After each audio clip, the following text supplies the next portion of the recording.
suffit de rien, d'un crayon, d'un doigt, et on dessine, quoi. Dessine pour le plaisir.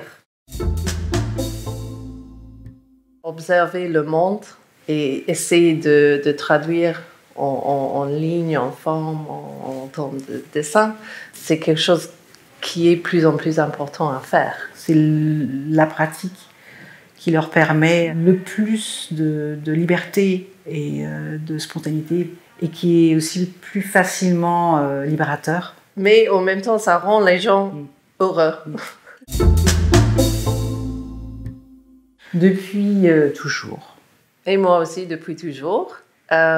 Sauf une dizaine d'années où je dessinais plus. Et je dirais à cause de mes études de l'art plastique. J'enseigne de cette base-là, en fait, que je veux remplacer toutes les choses que je manquais dans mon éducation à moi, à mes étudiants.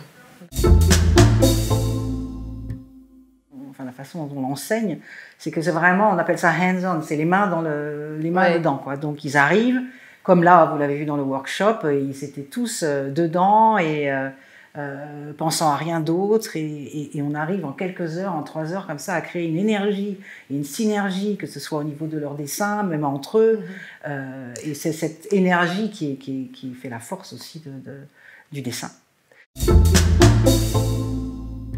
Dans notre école, il y a en moyenne 50 nationalités différentes.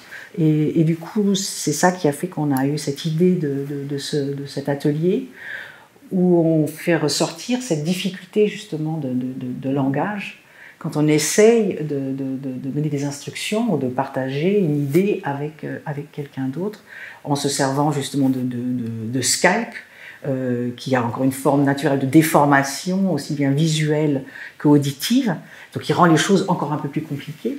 Et il dirige la main de l'autre. Comment faire le dessin de cet objet caché? Sans jamais le nommer, au fait. Sans jamais le nommer. Et on est très intéressé par ce qui est perdu entre le cerveau et la main. Nous, on essaye d'enseigner le dessin, et on est conscient qu'il y a un manque quelque part entre les mots, les choses qu'on décrive et ce qu'on fait en pratique. Et, la difficulté, justement, parfois de mettre les mots sur des idées ou des choses très précises. Et finalement, comme j'ai expliqué tout à l'heure, on est presque obligé parfois de les dessiner pour nos étudiants, parce qu'il n'y a pas forcément les mots qui existent.